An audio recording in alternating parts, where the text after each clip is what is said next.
जब लग गुरु मिले न साचा, तब लग गुरु करो 10 पांचा।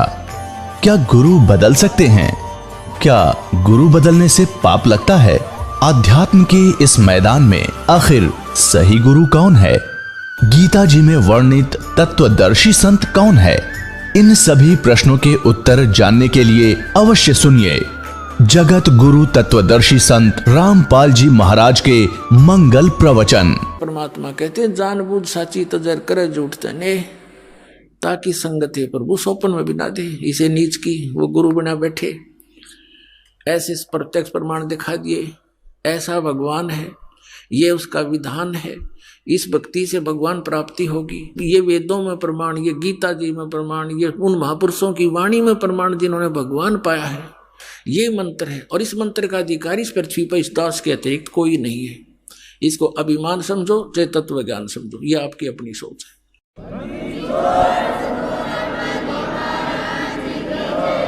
क्योंकि जिस समय परमेश्वर आए थे स्वयं 120 वर्ष या रह करके कलयुग में, उनके 64 लाख शिष्य थे, उनने किसी को उत्तराधिकारी नहीं बनाया कि अन्य को भी कह दू तू नाम दे दिया करे। इस नाम का देना कोई बालकों का खेल नहीं। एक अनमोल जीवन, मनुष्य जीवन के साथ खिलवाड़ करना, इनके जीवन को नष्ट करना मात्र है और अपने सिर पर भार धरना। तो परमात्मा स्वयं इनाम देते थे। उनको मालूम था कि नाम देने का अधिकारी यहाँ कोई नहीं हो सकता, वो इतने वजन को सहन नहीं कर सकते, इस सफर में वो सफल नहीं हो सकते। तो उस समय परमात्मा ने स्वयं ही 64 लाख शिष्यों को स्वयं ही उपदेश दिया था। और आज इस दास को, अपने वफादार कुत्ते को आपके लिए भौंकने के लिए, धनियों को जगाने के लिए अब फिर भेज दिया। ये दास लगातार सन 1994 से भौंक रहा है और अज्ञानता के कारण सभी ये समझते हैं कि निंदा करता है रामपाल, ये तो संतों की आलोचना करता है। पुण्यात्माओं, जरा ध्यान से सुनो इस दास के वचनों को, और जो प्रमाण दिए जाते हैं उन्हें गहराई से सोचो। आपने फिर आलोचना की परिभाषा ही नहीं पता, आलोचना कहते किसे। जैसे किसी व्यक्ति ने नकली नोट छाप दिए 500 जनता को ठग रहा था, सरकार को पता चला, ओरिजिनल और डुप्लीकेट दोनों नोट साथ साथ रख के मीडिया में, समाचार पत्रों में प्रिंट करके भेजे, टीवी पर दिखाए कि भाई ये नकली है, ये असली है। अब कोई कहे कि सरकार तो किसी के नोटों की आलोचना कर रही है, तो कौन कह सकता, या तो उस ग्रुप का होगा, या कति महामूर्ख व्यक्ति, और या फिर अभिमानी व्यक्ति, या नशा कर रखा होगा किसी ने। सरकार आलोचना नहीं, एक महापरोपकार कर रही थी। ना जाने कितने बोले आत्मा ठगे जाते, मुश्किल से 2 रुपये दिहाड़ी करके सामने घर आता है और उसमें 500 रुपये का नकली, तो मर गया बेचारा, टक्कर मार कर होता परिवार। तो पुण्यात्माओं, ऐसे ये दास आपके साथ कर रहा है। इन सब नकली संतों के इतिहास दिखा दिए, नकली महर्षियों के इनके विधान दिखा दिए, इनके द्वारा लिखी पुस्तकें आपके रूबरू कर दिए। किसी विद्वान थे, इनको कख भी पता नहीं, और करोड़ों व्यक्तियों को बर्बाद किए बैठे हैं। अब इनको अब भी लज्जा नहीं आती, क्योंकि इनको पता है कि हमने इतना ज्ञान फैला दिया है कि हमारे जीवन में तो शायद ये नहीं समझ सकेंगे रामपाल की भाषा को। लेकिन पुण्यात्माओं, परमात्मा के बच्चे हैं सभी, वो संत भी भगवान के बच्चे हैं, वो भी उनके लिए बुरे नहीं है। लेकिन परमात्मा तो उस जड़ को पकड़ता है कि ये सभी काल ने भ्रमित कर दिए, और अब भी इस दास के भौंकने से ये जाग गए। क्योंकि आप धनी आत्मा हो जो भगवान के लिए तड़प रहे हो, जा रहे हो, घूम रहे हो, और आपको जगाने के लिए दास भेज दिया अपना कुत्ता, और अब भी आप नहीं जागोगे तो फिर आपने घनी भांग पी रखी है काल की। फिर सुबह उठोगे तो आपका बहुत नुकसान हुआ मिलेगा। उठोगे कब? जब आपकी मृत्यु हो जाएगी। फिर आपके चारों तरफ यम के दूत खड़े होंगे और आप देख रहे होगे मेरा बेटा कहाँ, मेरी बेटी कहाँ, मेरा कार कहाँ, मेरी कोठी कहाँ। कहते हैं सपना सा जा टूट उठ के मुंड पकड़ रोए, तेरा ये स्वप्न सा टूटेगा। जैसे सपने में एक भगत कह रहा था, बोला जी मैं वैसे तो रिक्शा चलाता हूँ और कार की इच्छा रखता था, मेरे पास भी कार हो। एक दिन सर्दियों के दिन थे, गहरी नींद आ गई और मैंने सपने में जैसे मैं कार ले खरीद ली और बैठ के कार में और स्पीड तो चला रहा हूँ। आगे मैंने ब्रेक लाना चाहा, ब्रेक लगे नहीं तो गाड़ी टकरा गई, एकदम आँख खुली तो पैर देखा, रजाई पार कर गया, टूटी शोड़ थी रजाई, उसका मांग पार कर गया पैर मेरा, वो ब्रेक लग गया था, वह रजाई भी पाट गई। तो सुबह उठा तो देखा ना वो कार थी और वह रजाई और पाट ली लात मार मार के। तो कहने का भाव ये पुण्यात्मा कि उस जब तुम्हारा यह शरीर छूटेगा तब तुम जागोगे, फिर तो उस रजाई में पाँव फंसा पाओगा आपका। चारों तरफ यम के दूत खड़े होंगे और फिर देखोगे कहाँ मेरी बेटी, कहाँ मेरा बेटा, कहाँ कार मेरी कोठी। और फिर देखो कितनी दुर्गति करता है आपकी। पहले तो तपस्या पर डाले जाओगे, एक स्थान ऐसा होता है वहां से अचानक यमदूतों के हाथों से भी वो जीव निकल जाता है। तपस्या पर डाला जाता है, वहां भून कर बुरा हाल करता है इसका, उससे गंध निकालता है सूक्ष्म शरीर से, फिर वापस भेज देता है। तब तक वो यम के दूत वही इंतजार करते हैं और वो सोचते हैं कि भगवान के पास गया है, वहां से वापस आएगा, और फिर वो पकड़ कर ले जाते हैं धर्मराज के पास। धर्मराज जैसा भी उसका विधान अनुसार बना देता है कि जा तू प्रेत बन। अब वो प्रेत बनाकर भेज दिया जाता है। पहले ये 13वीं क्यों मनाया करते थे और 17वीं क्यों मनाते थे कि 13 दिन तक इस जीव का ये नहीं पता यूं कहाँ रहता है, उनको पता ही नहीं था। अब 13वें दिन आवे सारे कोल्लू में गए, पीठ पड़ के तपस्या पर बन के धर्मराज के दरबार में लाइन लग जाती है, इसका नंबर आता तब इसको आगे योनि प्राप्त होती है। तो 13वें दिन फिर यो नीचे पटक दिया जाता है, फिर ये आता अपने घर, जहाँ आशा बादशाह हुई, कहते कि गधा बनेगा, किसी का पशु बन जाएगा उसी परिवार में, या कुत्ता बनकर उसी गली में सैर सपट्टे कर रहा होगा, या प्रेत बनकर फिर वहीं आता है घर पे। और ये घर पे आकर के क्या कहता, बेटा देख मैं आ गया हूँ, बेटी मैं आ गया हूँ। वो सूक्ष्म शरीर है, उसको बोलने के लिए स्पीकर चाहिए एक स्थूल शरीर का, वो उसका खत्म हो गया। और वह धक्के खा रहा है, वहीं भटक रहा है, कोई उसकी सुन नहीं रहा। वो सोचता है देख कैसा परिवार है, मेरी एक बात नहीं मान रहा है।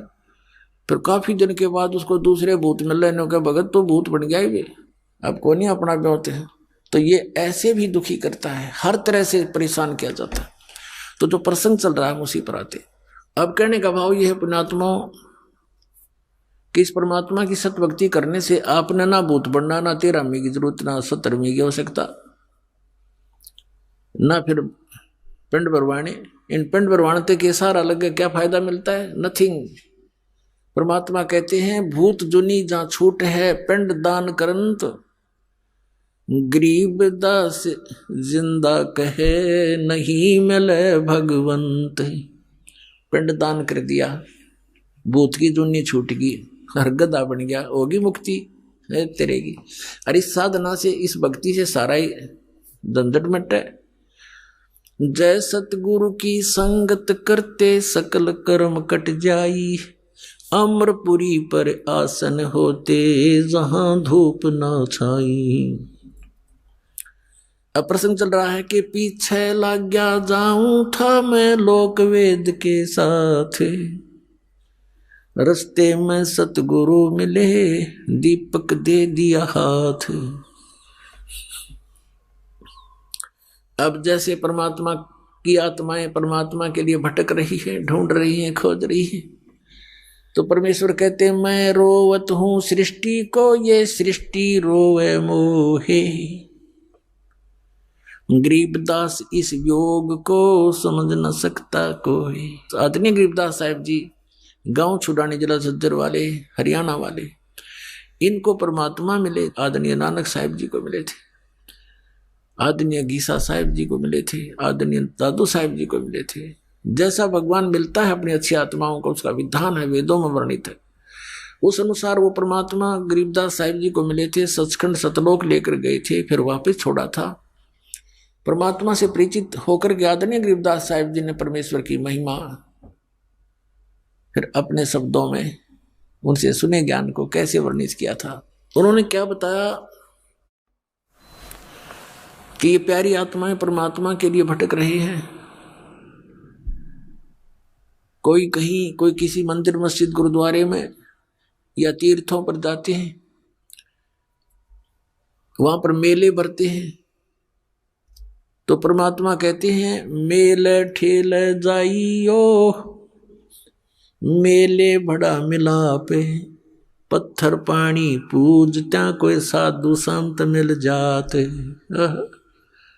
परमात्मा कहते इस परमात्मा की खोज न बंद ना करियो, इसमें हार मत मानना, लगे रहना, जाते रहना कहीं कहीं, जैसे तुम भटक रहे थे लेकिन लाभ तो कोई था नहीं। उसके लिए क्या बताते हैं कि धार्मिक मेले जहां होते हैं अवश्य जाते रहिए, और कहते हैं पत्थर पानी पूजते हैं कोई साधु संत मिल जाए। उन पत्थर पानी में धक्के खांडते भटकते रहने से हो सकता है भगवान दया करें कोई साधु संत मिल जाए। अब पहले तो साधु संत मिलते भी थे, तो थोड़ा बहुत कुछ दिन हम संग करते थे, उन महापुरुष के स्वयं आते थे। कबीर परमात्मा भी साधु रूप में जगह जगह भक्ति जीवित रखने के लिए लीला किया करते थे। फिर अपने से परिचित कराकर उन महापुरुषों को छोड़ देते थे, वो भी जगह जगह जाकर के परमात्मा के गुणगान किया करते थे। जैसे आदरणीय गरीबदास साहिब जी को परमात्मा मिले, सचखंड ले गए, छोड़ा, उसके बाद उन्होंने जगह जगह जाकर के भगवान का गुणगान किया। ऐसे आदरणीय नानक साहिब जी को बेई नदी से जिंदा महात्मा के रूप में आकर परमात्मा लेकर गए, साथ में सचखंड ले गए, 3 दिन में वापस छोड़ा, सारी परिस्थिति से परिचित करवाया, अपना तत्व ज्ञान फीड कर दिया। उसके बाद आदरणीय नानक साहिब जी ने जगह जगह जाकर के परमात्मा के ज्ञान का डंडोरा पीटा। अब क्या बताते हैं कि मेले ठेले जाइयो, मेले बड़ा मिलाप, पत्थर पानी पूजते हैं कोई साधु संत मिल जाते। महात्मा भी वहीं जाते थे जहाँ भक्त इकट्ठे होते थे। तो क्या बताते हैं परमात्मा कि वहां जैसे कोई संत मिल गए तो हम उनके ज्ञान से प्रभावित भी होते रहे। उन पत्थर पानी पूजते समय हमें कोई संत मिल जाते, उनसे चर्चा भी करते, कुछ दिन उनका संग भी करते, तो उससे हमें कुछ लाभ भी होता। फिर हमें भ्रमित कर देता कोई अज्ञानी काल का दूत कि ये क्या जाने, जो ज्ञान तुम सुना रहे हो ब्रह्मा विष्णु महेश से ऊपर कोई शक्ति है, ये तो झूठा है, कोई प्रमाण नहीं। क्योंकि हम शिक्षित नहीं थे इसलिए हम भ्रमित हो गए। तो वहां परमात्मा के संत मिलने से भी हम व्यर्थ रहे, अपना जीवन व्यर्थ कर गए, हम लाभ से वंचित रहे। अब क्या बताते हैं परमात्मा, चारों युग में संत पुकारे और कूक कहा हम हेल रे, हीरे माणक मोती बरसे ये जग चुगता डेल रे। अब क्या बताते हैं परमात्मा कि चारों युग में मेरे संत पुकारे, जिनको मैं मिला, अपने ज्ञान से परिचित कराया और वापस छोड़ दिया। यहाँ पर उन्होंने चारों युगों में मेरी महिमा का गुणगान किया, ऊंचे स्वर में आवाज लगा लगा कर जगह जगह पर जा करके, और कहते हमने भी कूक कहा हम हेल रे, हेल माने हिला दे कर, ऊंची आवाज दे करके। और क्या बताया कि ये शास्त्र विधि त्याग कर मनमानी पूजा रूपी तुम कंकर इकट्ठा कर रहे हो, और हम सत साधना रूपी हीरे मोती आपके सामने बखेर रहे हैं। आप अनजानपने से इनको ना स्वीकार करके और ये आन उपासना रूपी कंकर पत्थर डले इकट्ठे कर रहे हो, डले ढो रहे हो। अब क्या बताते हैं, पर भी लेन जात है दुनिया, अमरा ज्ञान किने ना सुनिया।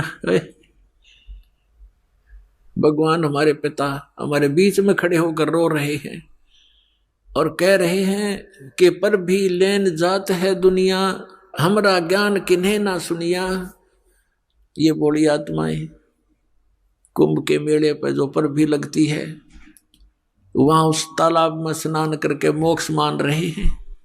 और हमरा ज्ञान किन्हें ना सुनिया, हमारा ज्ञान कोई सुनकर राजी नहीं, जिससे मोक्ष भी होगा और कहीं भटकना भी नहीं पड़ेगा। अब क्या बताते हैं परमात्मा कि चारों युग में मेरे संत पुकारे और कूक कहा हम हेल रे, ये हीरे माणिक मोती बरसे और ये जग चुगता ढेल रे। कहती हैं अनजानपने में हमारे तत्व ज्ञान को स्वीकार ना करके इस आन उपासना रूपी शास्त्र विदिता का मनमाना आचरण करके ये डले ढोरे हैं। श्रीमद् भगवद गीता अध्याय नंबर 16 के श्लोक नंबर 23 और 24 में स्पष्ट किया है कि शास्त्र विधि को त्याग कर मनमाना आचरण करते हैं जो व्यक्ति, उनको न तो सुख होता है, न उनकी कोई परम गति होती है और न ही उनको कोई सिद्धि प्राप्त होती है, अर्थात यूजलेस है। तो भक्ति तीन वस्तुओं को प्राप्त करने के लिए करते हैं, सुख हो, परम गति हो, हमें कुछ सिद्धि प्राप्त हो। सिद्धि के साथ ही हम सतलोक जा सकते हैं। लेकिन हम सिद्धि का दुरुपयोग यहाँ करने लग गए। ये साधु संत जो पहले जो महात्मा प्रसिद्ध हो गए, वो परमात्मा की भक्ति करके अपने टायर में हवा भर लेते थे और फिर अपने टायर से दूसरों में हवा भरने लग जाते। आप भी खाली और उनका काम चलना ना, उसको थोड़ी बहुत हवा है। तो इस प्रकार वो सिद्धि दिखा दिखा कर उस सिद्धि को यही नाश कर जाते थे, अपनी भक्ति को। अब परमात्मा के इन मंत्रों में जो आपको दिए जाते हैं, इसमें कहते हैं 24 सिद्धि आ जाएंगे आपके अंदर, 24 सिद्धि। लेकिन इनका दुरुपयोग आपने कर लिया, आप यहाँ तो प्रभुता पा जाओगे पर भगवान आपसे रुष्ट हो जाएगा, आप यहीं रह जाओगे। शब्द महल में सिद्ध 24, हंस बिछोड़े विश्व बीसा। हमारे इस शब्द में यानी मंत्र में जो हम साधना देते हैं, इसमें 24 सिद्धियां आ जाएंगी आपको, लेकिन ये आपको भगवान से दूर कर देंगी। प्रभुता की भूख आप में हो जाएगी। आपके वचन से किसी का थोड़ा बहुत काम ठीक हो जाएगा, कार्य सिद्ध हो जाएगा, आपकी पूजा शुरू हो जाएगी और दोनों काल के जाल में अपनी ट्यूब से दूसरे में हवा भर के आप कितने सुखी कर सकते हो? नहीं कर सकते। तो इसी प्रकार उसको स्वयं ही विधि बताओ कि आप भी जाइए और वहां पंप लगा है, हवा भरवा लियो। मैं अपने टायर से भर के अपना भी काम बिगाड़ोगे और अगले का भी। आशीर्वाद देते हो, किसी के सिर पे हाथ रखते हो, 1 रुपये की कमाई करी, 12 अन्य खत्म कर दिए, तो खाक रहा है तेरे पास। तो उनको भी कहो भगवान से जुड़ो, ये मंत्र लो, जाप करो और स्वयं भी अपनी हवा भरवाओ भगवान से। यानी आप भी भक्ति की शक्ति प्राप्त करो। उस शक्ति से, भक्ति की शक्ति से, सिद्धि से हम सतलोक जा सकते हैं। नहीं तो हम कैसे जा सकते हैं? तो उस सिद्धि को यानी भक्ति को हम यहाँ नाश कर देंगे तो फिर सतलोक नहीं जा सकते। इसलिए इसको सटोर रखना है। और यहाँ खर्चने के लिए आपको अलग से विधि दी जाती है जो प्रथम मंत्र है। और इन प्रथम मंत्रों में भी कुछ ऐसा मिश्रण किया है, परमात्मा ने दया बख्शी है। ये कंप्लीट कोर्स है मोक्ष प्राप्ति का। तो इसमें से भी आपका भक्ति अंश डिपॉजिट होगा, वो खत्म नहीं होता। जैसे पहले ये 5 नाम दिए जाते थे, जो अब आपको 7 दिए जाते हैं। तो इन 7 नामों के जाप से यदि उपदेश लेकर भी कोई व्यक्ति मृत्यु को प्राप्त हो जाता है, सतनाम उसको प्राप्त नहीं हो पाता है, तो भी उस व्यक्ति को तुरंत मनुष्य जीवन मिलेगा। गारंटीड बात है।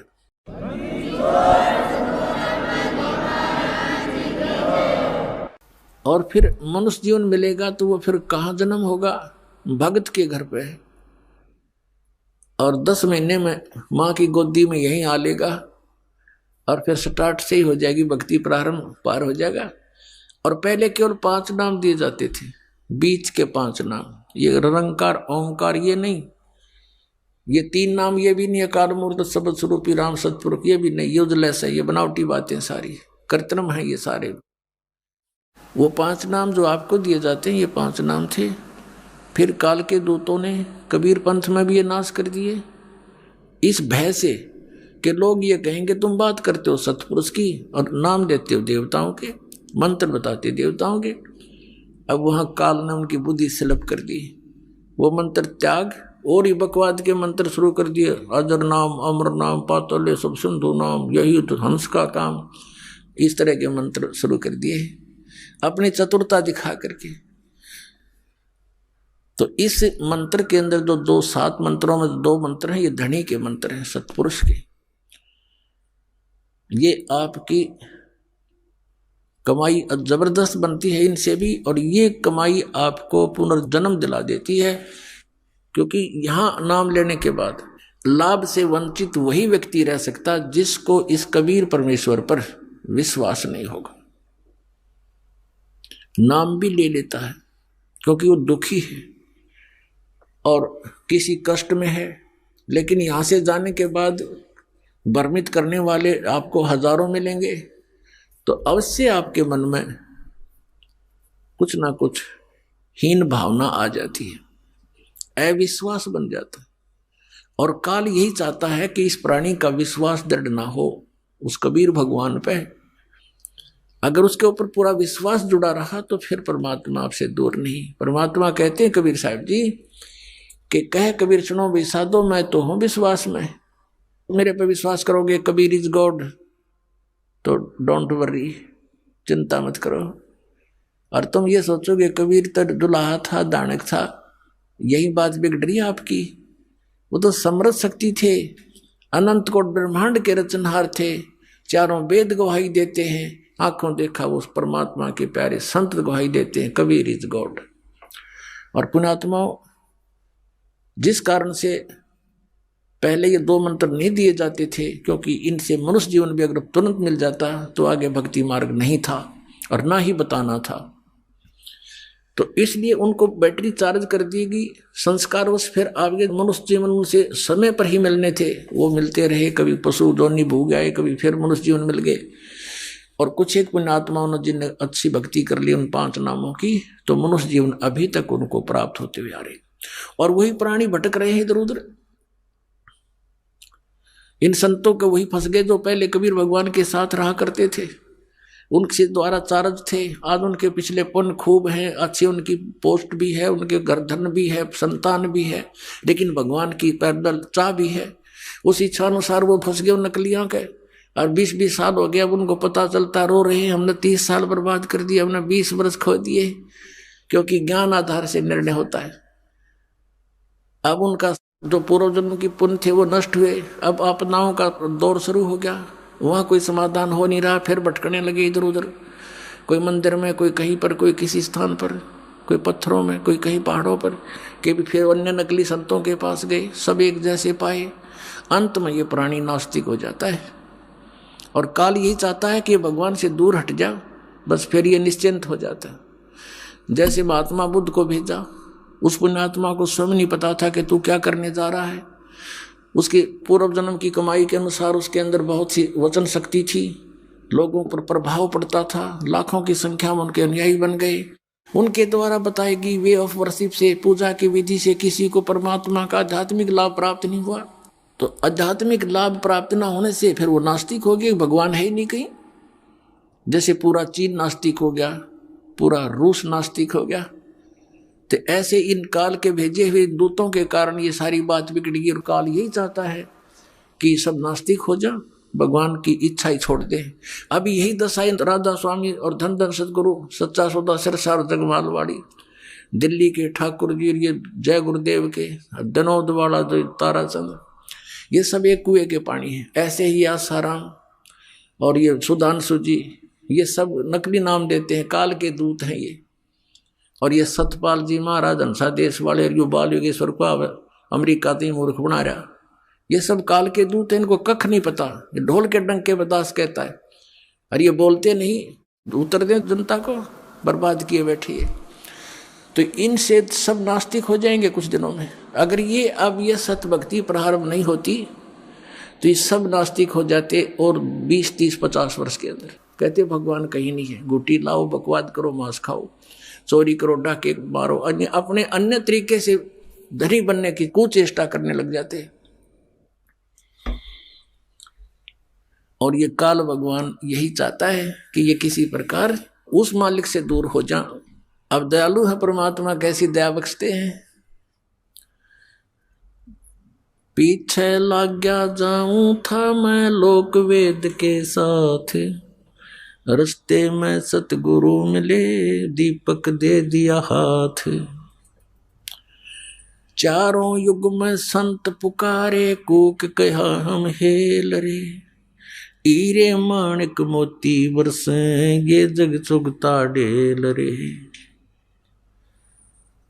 एक पुन्नी एक पापी आया, एक है सोम दलेल रे, गरीब दास हरि नाम बिना ये सब ही जम की जेल रे। अपने आत्मा परमात्मा का विधान है कि जैसे कर्म करेगा वैसा ही फल पाएगा। और ये विधान है उस प्राणी के लिए जो सत भक्ति नहीं करता। कबीर परमेश्वर की यानी परम अक्षर ब्रह्म की भक्ति नहीं करता, परम पूज्य कबीर भगवान की पूजा नहीं करता, परम संत से लेकर इन नकली कबीर पंथियों से लेकर नाम भक्ति करना भी व्यर्थ है, क्योंकि इनके पास वो सतनाम और आदि नाम नहीं है, इनके पास कंप्लीट कोर्स नहीं है, सत भक्ति मार्ग नहीं है। इसलिए परमेश्वर ने कहा था धर्मदास तो 1,00,000 दुहाई, ये मूल ज्ञान अभी कई बार न जाई। मूल ज्ञान बाहर जो पढ़ी बिचली पीढ़ी हंसनी तरही, इस मूल ज्ञान को जो ये दास अब आपको बता रहा है, इस मूल ज्ञान को तब तक छुपाई जब लग ये 12 पंथ ना मिट जाए। अपने आत्माओं जितने भी ये पंथ काल के द्वारा चलाए गए, इस दास के अतिरिक्त ये सभी काल प्रेरित हैं। अपने ही सदग्रंथों को ना समझकर काल के द्वारा भेजे गए इन दूतों के कारण ये भ्रमित हैं। शिव पुराण में एक प्रसंग आता है, एक बार देवताओं का और राक्षसों का युद्ध हो गया। राक्षसों से देवता पराजित होकर के भाग गए, फिर समुद्र के किनारे छुपकर जाकर कहीं दूरी पर फिर भक्ति करने लगे, यानी विष्णु जी की उपासना की। तो वहां क्या हुआ कि काल विष्णु रूप में आकर प्रकट हो गया। ये ऐसी लीला करता है, भ्रमित रखता है, अपना वास्तविक रूप में किसी के सामने नहीं आता। विष्णु जी की पूजा करने लगे, विष्णु रूप धारण करके ये स्वयं आ गया और कहा कि बोलो तुम क्या चाहते हो। उन्होंने अपना दुख बताया कि हम राक्षसों से पराजित हो गए और हम बहुत कष्ट में रहते हैं, हमारा कुछ समाधान करो प्रभु। तो उस काल ने विष्णु रूप में कहा कि वो सत भक्ति करते हैं, वो वेदों अनुसार साधना करते हैं और तुम वेदों अनुसार साधना भी करते हो, लेकिन तुम्हारे अनुयायी गणे हैं, उनको तुम आशीर्वाद दे दे के अपनी बैटरी डिस्चार्ज साथ करते रहते हो और उनके राक्षसों के सीमित हैं, वो इतना वेस्ट नहीं कर पाते हैं। इसलिए सत भक्ति करने से शास्त्रों को अनुसार जो वेदों अनुसार ब्रह्म क्षत्र की जो साधना है उनकी वही शास्त्र अनुकूल है। ओम नाम का जाप और हठ योग करना, ये ब्रह्म तक की साधना है, काल तक की साधना है, सरपुरुष की साधना, जन्म मृत्यु का विधान है इसके अंदर। बस इतना ही है, किया कर्म ही प्राप्त होगा, पूर्ण मोक्ष नहीं हो सकता इस मंत्र से। तो उस काल ने क्या कहा कि मैं तुम्हारी मदद करूंगा और मैं एक दूत भेजूंगा उन राक्षसों में, बड़ा विद्वान बना के, और उनकी वेदों अनुसार साधना को छुड़वा दूंगा और फिर तुम युद्ध करना, वो हार जाएंगे। तो ऐसा ही किया उसने, अपनी शक्ति से एक माया मोह नाम का एक व्यक्ति बना दिया, उसका नाम धर दिया माया मोह, और उसको शक्ति दे दी और थोड़ी सी बोलन की शैली बढ़िया दे दी। भक्ति युक्त प्राणी होते हैं जो भेजता है अपने कार्य सिद्धि के लिए। पूर्वजन्म की भक्ति होती है, वर्तमान में उनकी सिद्धि भक्ति होती नहीं, अन्य उससे प्रभावित अवश्य हो जाते हैं। उनकी बोलने की शैली ऐसी होती है जैसे महर्षि दानंद था, युकाल का भेजा दूत था, पिछले पुण्यकर्मी प्राणी था, आगे नकली संत मिले, स्वयं बनकर स्वयं महर्षि और दुनिया में बर्बाद करके चला गया। ऐसे ही ये था, यो माया मोह भेज दिया और वो पहुंचा उन राक्षसों के अंदर।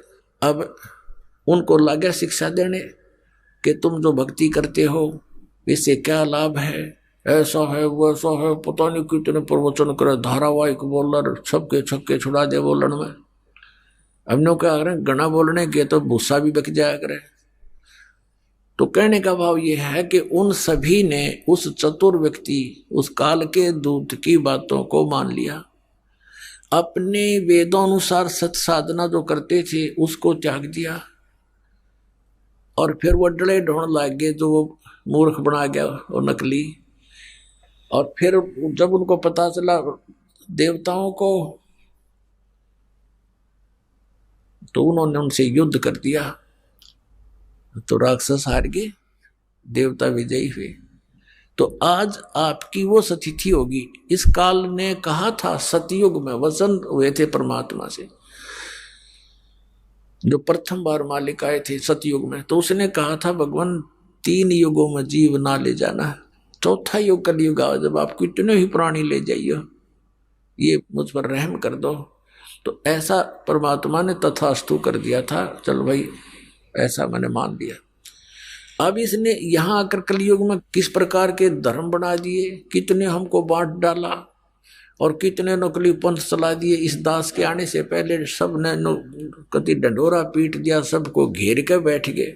अब काल ने कहा था कि जब तुम अपना हंस भेजोगे, संत भेजोगे, अपना अंश भेजोगे, अपना कोई संदेश वाहक भेजोगे जोगजीत, उससे पहले मैं सभी प्राणियों को भक्तिहीन बना दूंगा, चरित्रहीन बना दूंगा और भिन्न भिन्न विभागों में बांट दूंगा। अन्य देवताओं की पूजा पर इतना दृढ़ कर दूंगा कि तुम्हारी फिर कोई सुनेगा नहीं। जाबेस से कहा जाना और समझा लेना कलयुग में आके। तो परमात्मा ने कहा था ठीक है भाई।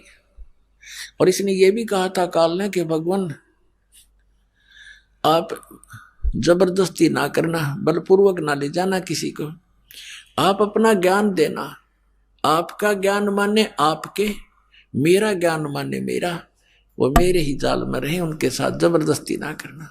परमात्मा ने कहा भाई ठीक है, बगैर ज्ञान के तो ये वहां से आ ही गए थे, फिर बगैर ज्ञान के तो फिर यही धक्के खाएंगे, ये मेरे साथ चल ही नहीं सकते। तो अब ये परमात्मा ज्ञान दे करके आपको ले जाएगा।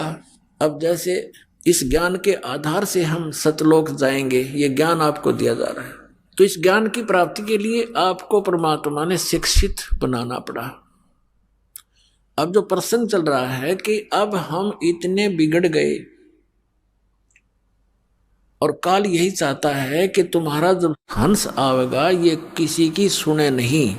नकली संतों से, पंथों से ये थक चुके होंगे और दूध का जला फिर छाछ को भी फूंक मारकर, लस्सी भी फूंक मारता है। तो काल ने सोचा था फिर कोई नहीं सुनेगा उनके हंस की, परमात्मा के संदेश वाहक की, सतमार्ग दर्शन करने वाले की। काल ने सोचा था कोई नहीं सुनेगा। उसने कहा था कि बेशक जाओ जोग जीत संसारा, जीव ना माने कहा तुम्हारा, जीव तुम्हारा कहा ना माने और हमारी ओढ़ हो बाज बखाने। काल ने कहा था कि तुम्हारा कोई भी बात नहीं मानेगा और हमारी ओर हो करके, यानी हम काल के ज्ञान पर तुम्हारे साथ वाद विवाद करेंगे, तुम्हारी कोई नहीं सुनेगा। तब परमात्मा ने कहा था कि धर्मदास जी से बता रहे थे कि कहा था प्रभु फिर कैसे बात बनेगी दाता। अब तो आज कलयुग में तो सचमुच इसने हमारे कितने तो धर्म बना दिए और कितने हमारे को अज्ञान से भर दिया, तीर्थ व्रत और इन मस्जिद मंदिरों के पूजनों तक सीमित कर दिया। अब कैसे मानेंगे भगवान आपकी बात को। तो परमात्मा ने कहा था धर्मदास एक समय आएगा कलयुग में और उस समय अपना दास भेजेंगे हम और फिर देखना मैं कैसे लीला करता हूं।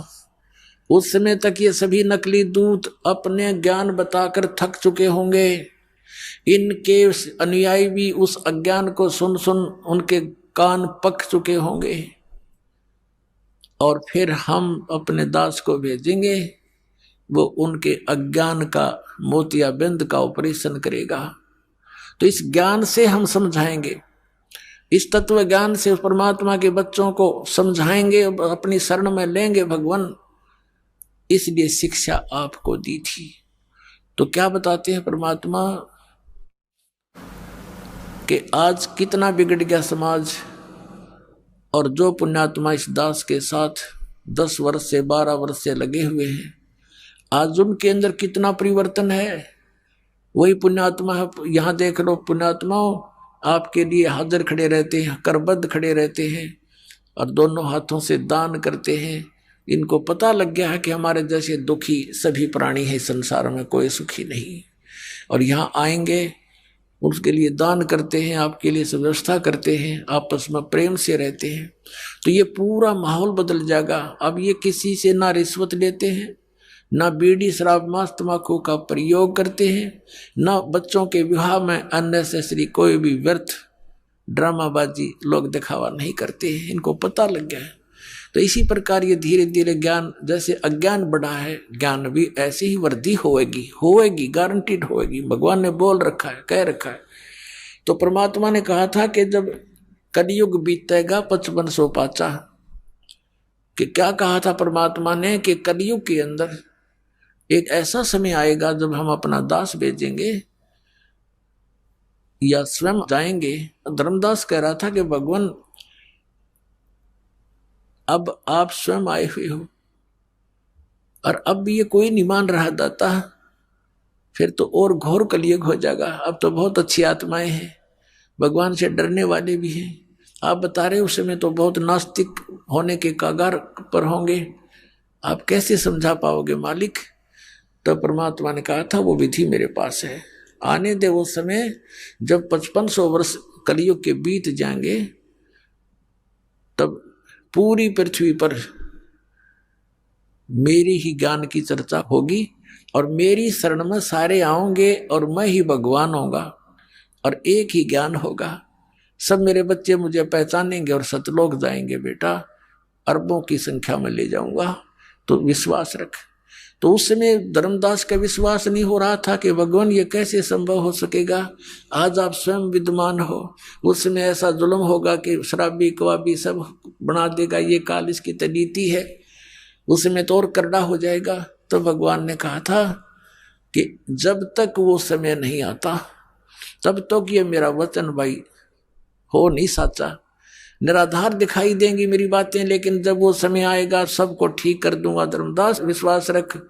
ये शिक्षा इसीलिए दी गई है पुण्यात्माओं कि आप ये अपने परमात्मा को पहचान लो, और पहचान रहे हो, छोड़ छोड़ कर नकलियों को भाग रहे हो। कबीर साहब कहते हैं कि डूबे थे पर उभरे गुरु की लहर चमक, गुरु के ज्ञान चमक, और भेरा देखा जर्जरा उतर चले फड़क।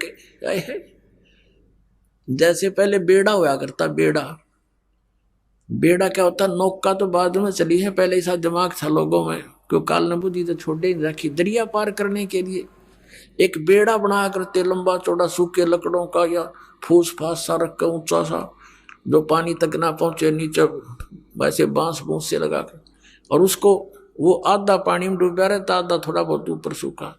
तो कहते हैं उस बेड़े में बैठे जा रहे थे दरिया पार होने के उद्देश्य थे, और साथ में आ गया नया बेड़ा बहुत सुरक्षित। तो उसको कहा किसी ने कि ये तो डूबेगा, तुम डूबोगे, ये सारा कंडम हुआ पड़ा तुम्हारा बेड़ा, ये पार नहीं कर सकेगा तुम्हें, इसमें आ जाओ, देखो ये बिल्कुल ठीक है। कहते हैं जब देखा, दोनों को तुलना किया कि सचमुच ही तो आधा कंडम हुआ पड़ा, डूबने वाला है और सामने वाला ठीक है, तो कहते हैं उतर चले फड़क, तुरंत बेड़ा बदल लिया, एकदम छलांग मार के जैसे फड़क जो जंप लगा जाते हैं भयभीत सा होकर के। तो परमात्मा ने कहा था कि उस समय इस ज्ञान से और उस अज्ञान की तुलना करके मेरे बच्चे मेरे वाले ज्ञान को ऐसे ग्रहण करेंगे जैसे उतर चले फड़क, न दौड़ के भागे होंगे, कोई ना मरे नकलियों के पास। तो उस समय की इंतजार है धर्मदास मुझे, पूरे विश्व में मेरा ही ज्ञान होगा, मेरा ही गुणगान होगा और पूरी पृथ्वी पर एक बार फिर से सतयुग जैसा माहौल होगा। अब सतयुग में क्या होता था, सब संतुष्ट होते थे, ना कोई बड़ी बड़ी कोठियां बनाते थे, झोपड़ियां डालकर टाइम पास करते थे, सुंदर फल आहार अच्छा आहार करते थे, अच्छा विचार रखते थे, सभी भक्ति किया करते थे। जब तक हम भक्ति पर दृढ़ होकर नहीं लगेंगे हमारे विकार समाप्त नहीं होते।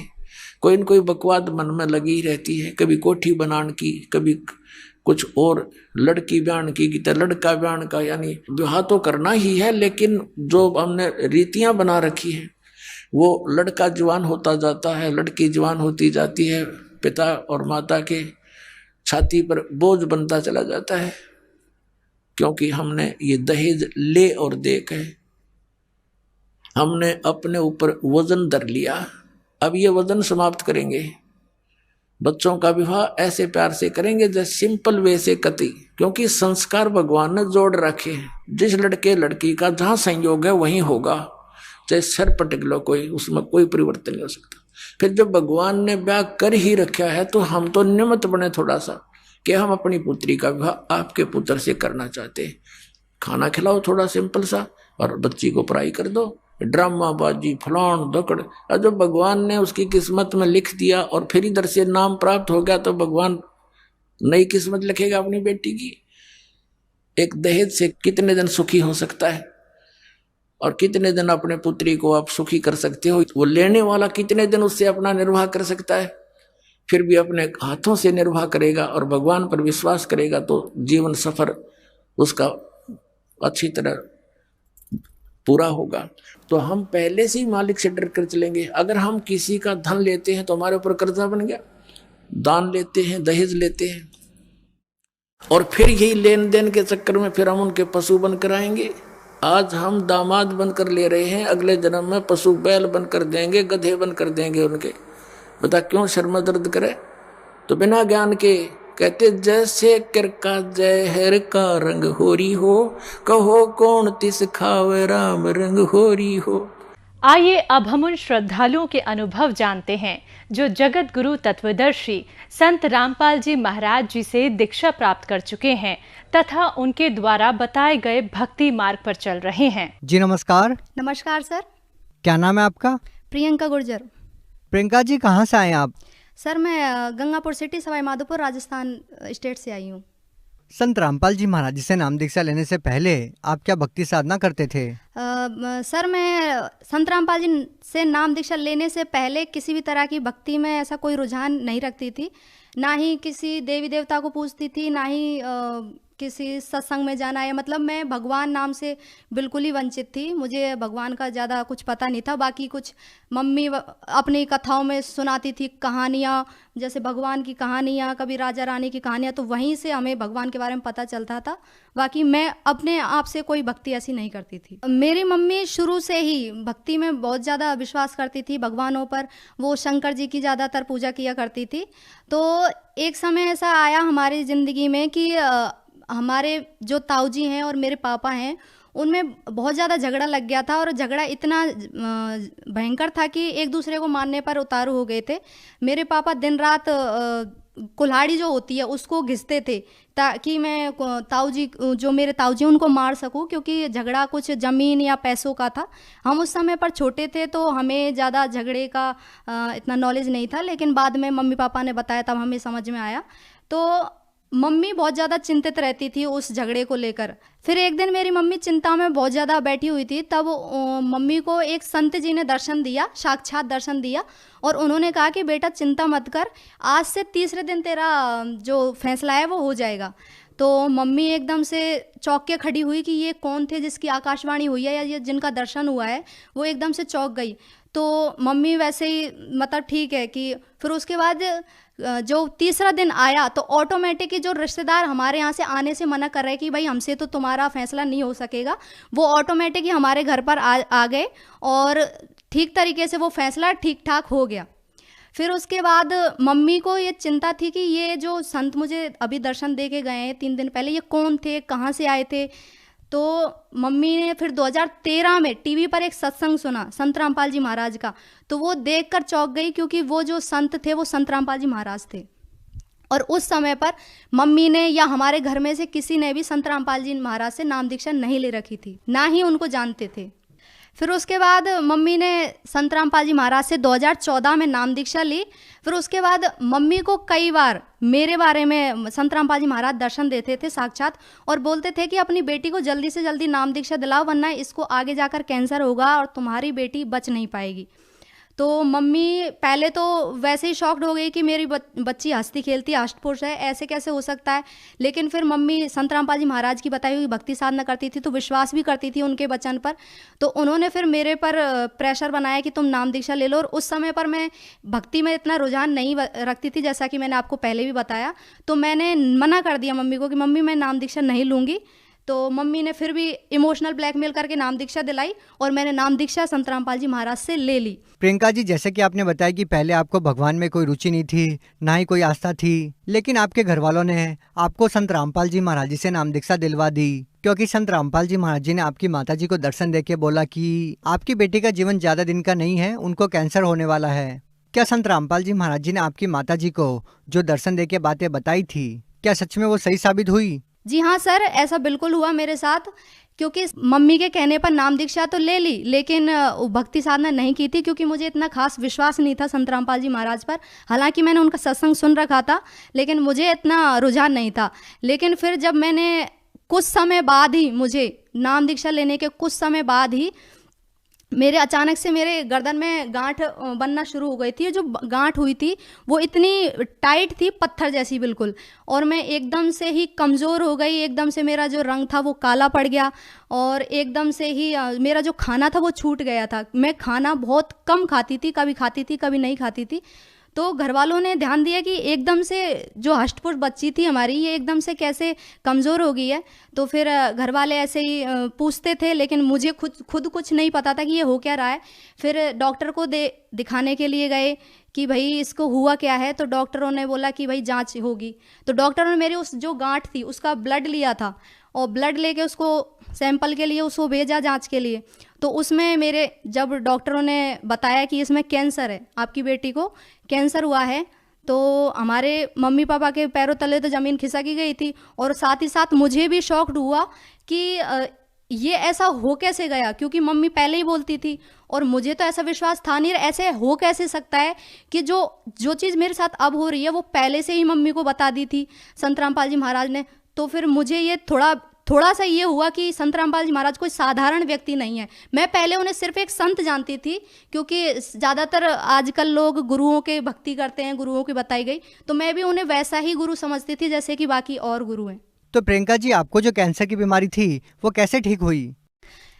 फिर सर मैंने जब घर वालों ने सुना कि मुझे कैंसर है, तो उसके बाद फिर डॉक्टरों ने बोल ही दिया था कि आपकी बच्ची का ऑपरेशन होगा, और उसमें भी कोई चांसेस बहुत कम है कि आपकी बच्ची बच जाएगी, क्योंकि कैंसर गर्दन पर था और वहाँ का ऑपरेशन ज़्यादातर मरीज नहीं झेल पाते हैं।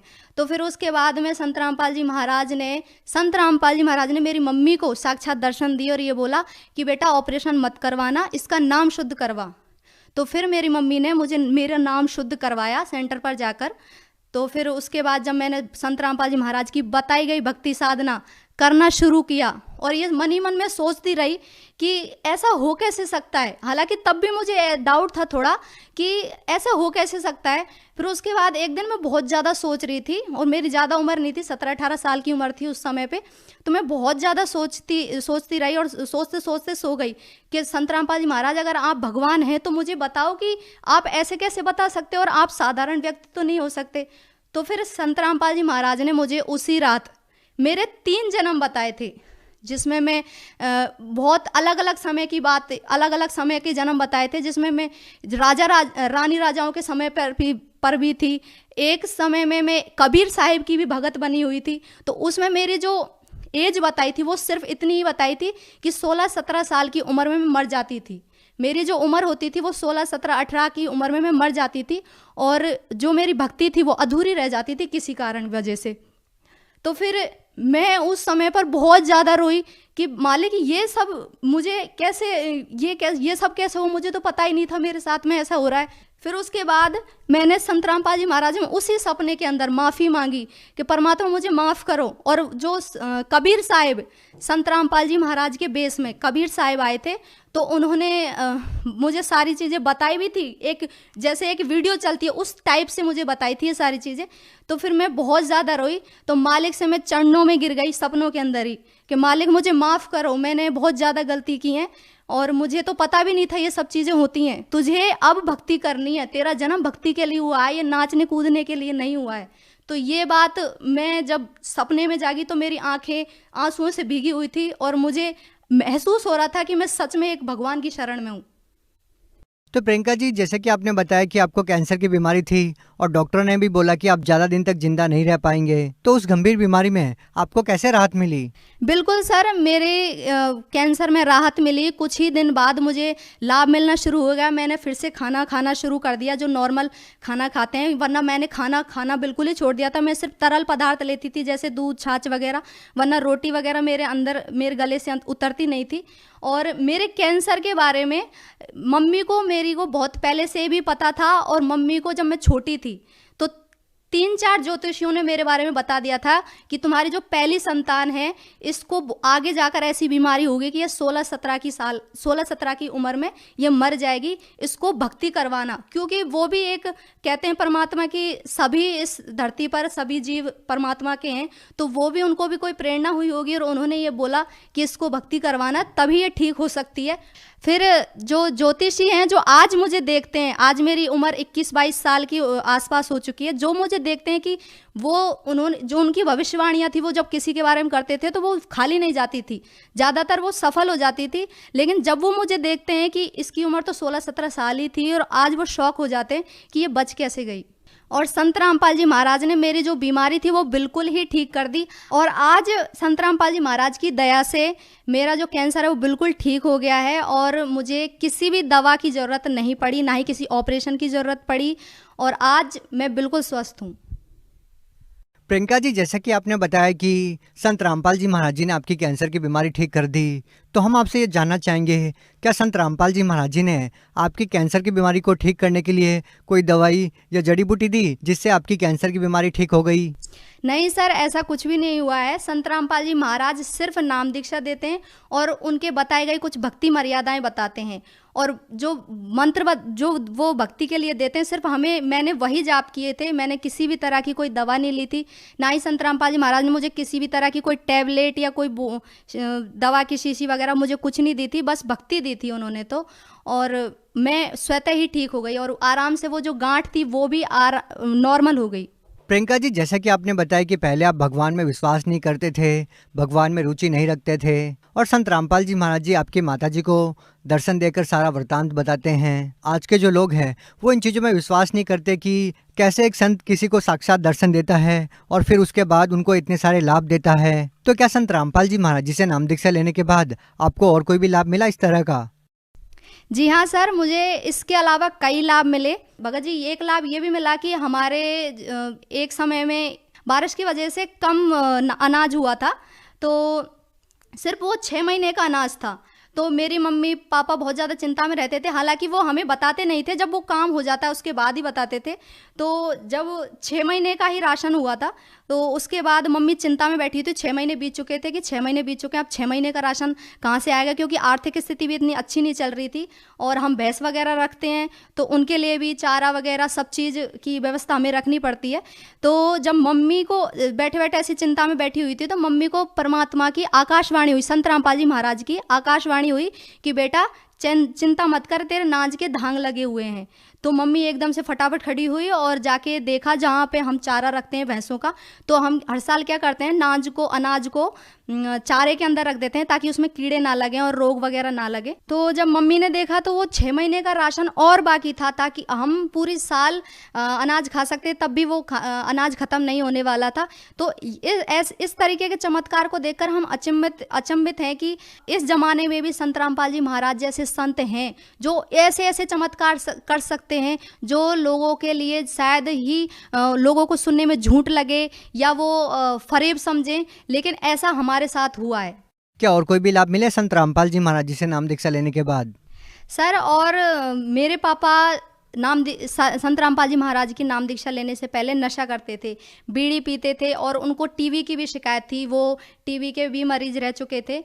तो बहुत ज़्यादा ही हम परेशान थे, क्योंकि हमारे घर की स्थिति ऐसी नहीं थी कि वो शराब भी पिएं और फिर हमारे घर की सुविधाओं का भी ध्यान रख सकें। तो फिर हम बहुत ज़्यादा परेशान थे। लेकिन संत रामपाल जी महाराज की दया से आज हमारे पापा ने शराब छोड़ दी है और उन्हें किसी भी तरह की कोई बीमारी नहीं है, और आज वो भी संत रामपाल जी महाराज से नाम दीक्षा लेकर भक्ति कर रहे हैं। प्रियंका जी, जैसे कि आपने बताया कि संत रामपाल जी महाराज जी ने आपकी माता जी को दर्शन देके पहले ही बता दिया था कि आपको कैंसर होने वाला है और आप ज़्यादा दिन के मेहमान नहीं हैं, और भी इतने सारे ऐसे लाभ दिए जिनको जानकर हम खुद भी हैरान हैं, अचंभित हैं कि आज का जो समाज है वो इन बातों में बिल्कुल भी विश्वास नहीं कर सकता। तो आप उन लोगों को कैसे विश्वास दिलाएंगे कि संत रामपाल जी महाराज जी आपको इस तरह के लाभ दे रहे हैं? देखिए सर, जैसा कि मैंने आपको पहले भी बताया कि मुझे कैंसर हुआ था और डॉक्टरों ने बिल्कुल हाथ खड़े कर दिए थे। उसमें भी उन्होंने जब ऑपरेशन के लिए बोला तो चांसेस बहुत कम बताए थे कि ये मुश्किल ही बच सकती है, क्योंकि जो मेरी गांठ थी, वो कैंसर की जो गांठ थी वो गर्दन के पास थी, गर्दन पर थी। तो ज़्यादातर हमने सुना है कि गर्दन के जो ऑपरेशन होता है कैंसर का, वो ज़्यादातर मरीज बच नहीं पाते हैं। तो जब संत रामपाल जी महाराज ने बिना किसी दवाई के, बिना किसी मेडिसिन के मुझे ठीक कर दिया, तो ये हमारे लिए बहुत ही ज़्यादा चमत्कार वाली बात है। और मैं ये मानती हूँ कि जो डॉक्टर आज के समाज में हम डॉक्टर को एक भगवान का रूप मानते हैं कि डॉक्टर किसी भी बीमारी को ठीक कर सकते हैं, तो वहाँ पर डॉक्टरों ने जब मना कर दिया मेरे लिए, तो मेरे लिए बहुत शॉक्ड वाली बात थी कि संत रामपाल जी महाराज एक संत होते हुए भी एक कैंसर जैसी बीमारी को कैसे ठीक कर सकते हैं। तो लोगों को चाहे राजी से या गैर राजी से ये मानना ही पड़ेगा कि संत रामपाल जी महाराज ऐसे ऐसे चमत्कार कर सकते हैं भक्तों के साथ में, जो ना किसी ने सोचे ना समझे हैं। और जो ये लोग नहीं मानते कि संत रामपाल जी महाराज से ऐसे ऐसे लाभ मिल सकते हैं भक्तों को, तो उनके लिए मैं खुद जीता जागता उदाहरण हूँ कि मेरी बीमारी ठीक हुई है, जबकि आपको मैंने पहले ही बताया था कि मुझे किसी भी संत में ऐसा विश्वास नहीं था। और मैं खुद एक पढ़ी लिखी हुई, मैं पोस्ट ग्रेजुएट लड़की हूँ। तो आप ये समझ सकते हैं कि लोग कहते हैं कि पढ़े लिखे लोग होते हुए भी तुम कैसे समझ सकते हो, तुम कैसे मान सकते हो कि संत रामपाल जी महाराज भगवान हैं। लेकिन आपको राजी से या गैर राजी से मानना ही पड़ेगा कि संत रामपाल जी महाराज भगवान हैं। प्रियंका जी, आप भी पढ़े लिखे हैं, तो आज का जो पढ़ा लिखा समाज है उन लोगों को आप क्या संदेश देना चाहते हैं? देखिए सर, मैं पढ़े लिखे समाज को एक ही संदेश देना चाहती हूँ कि मैं भी पढ़ी लिखी हूँ और मेरे साथ भी ऐसे चमत्कार हुए हैं जो अनबिलीवेबल थे, जो मेरे लिए शॉकिंग थे, कि जिन पर मैं पहले विश्वास नहीं करती संत रामपाल जी महाराज पर। लेकिन उनकी जब नाम दीक्षा लेकर मैंने उनकी भक्ति साधना करना शुरू किया, तब मेरे साथ ऐसे ऐसे चमत्कार हुए, जैसा कि मैंने आपको पहले भी बताया। तो ऐसे ही चमत्कार अगर आप पाना चाहते हैं तो संत रामपाल जी महाराज से नाम दीक्षा लीजिए और उनकी बताई गई भक्ति साधना कीजिए, आपको वो लाभ आपको ज़रूर मिलेंगे। और मैं गारंटी देती हूँ कि आपके कोई भी बीमारी होगी, कोई भी समस्या होगी, वो संत रामपाल जी महाराज की शरण में आने से ठीक हो जाएगी। जो व्यक्ति संत रामपाल जी महाराज जी से नाम दीक्षा लेना चाहते हैं, वो उनसे नाम दीक्षा कैसे ले सकते हैं? देखिए सर, संत रामपाल जी महाराज से नाम दीक्षा लेना बहुत ही आसान है। कई टीवी चैनलों पर संत रामपाल जी महाराज का सत्संग आता है, और सोशल मीडिया पर भी, जैसे कि ट्विटर, फेसबुक, यूट्यूब पर आप संत रामपाल जी महाराज को सर्च कर सकते हैं। उनके सत्संग वहाँ पे आप सुन सकते हैं। और जो सत्संग आते हैं टीवी चैनलों पर, वहाँ पर पीली पट्टी चलती है नीचे, तो उसमें कांटेक्ट नंबर दिए गए होते हैं। वो कांटेक्ट नंबर पर आप कांटेक्ट करके अपने नज़दीकी सेंटर पर जाकर नाम दीक्षा ले सकते हैं। संत रामपाल जी महाराज के हर जिले में नामदान सेंटर खुले हुए हैं, तो आप वहां पर जाकर उनसे नाम दीक्षा ग्रहण कर सकते हैं। जी, बहुत बहुत धन्यवाद। धन्यवाद सर।